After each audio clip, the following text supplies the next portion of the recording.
So welcome again to another episode of OpenUp at the Workplace. And welcome again, Marta. Thanks, Lizzy. Yes, good to have you here as our head of people. And I'm one of the psychologists, as you know, at OpenUp. And today I would like to dive with you a little bit deeper in the topic of flexible work policies.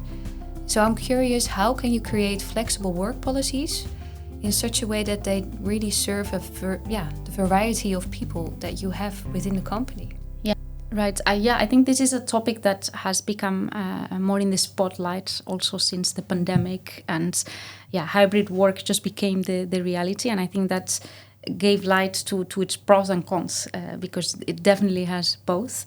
I think what we see in the world of HR also is a trend in the latest years is also to go towards a more personalized way of doing HR, a more sort of product way of doing HR.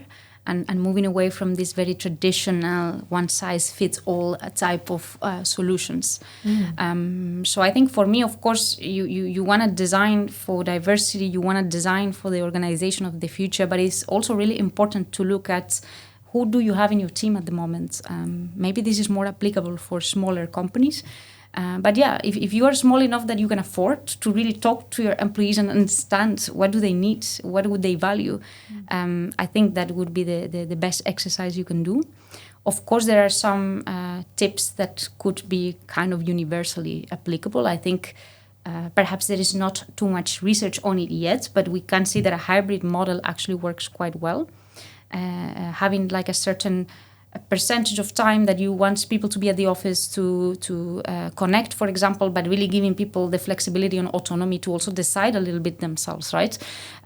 People who have kids, for example, need different things that people who maybe have studies on the side or things like that.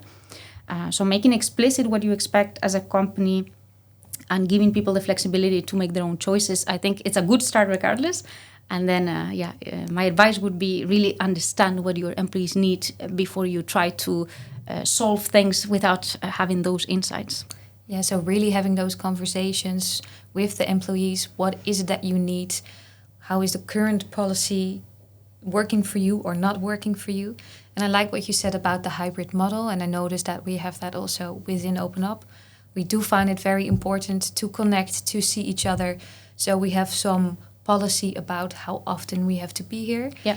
And then for some people there's the opportunity to go more often. For others it is more difficult because they live abroad or they have children.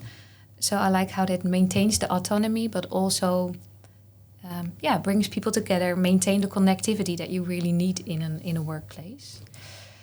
So would you also say this can be applicable in a large company? You said it can be very helpful and useful in a smaller company, but how can they go about it in a large company? Yeah, so what I meant with the small companies in terms of doing a more qualitative analysis, right? I'm having a meaningful conversation around this with employees. In a larger company, of course, you would need to perhaps zoom out a bit more, do more quantitative analysis, surveys, those kinds of things. But I think a somewhat hybrid model would be applicable in both cases. Yeah. So even though it's a large company and you need more decision based on quantitative data, a hybrid model would fit. And I think even though it's in a big company, you can still have individual conversations with your team lead, for example. Yeah, definitely. I mean, having that meaningful conversation between the manager and the employee, I mean, that's key regardless. And I like it when it's not only about the content of the work, but really truly about how you're feeling, what your needs are. I think that conversation should be everywhere, also with your team lead, for example. Yeah, exactly. Should be kind of part of your onboarding, how do you work? What works for you? What doesn't work for you? And also, where do we meet each other and where do we not meet each other? Yeah, nice. Yeah. Interesting topic. And I think this is also going to be part of the HR summits that we're having soon. They will be coming in October, from the 7th till the 10th of October.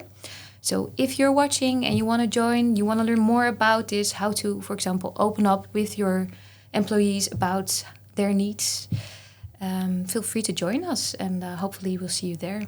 Thanks, Lizzy.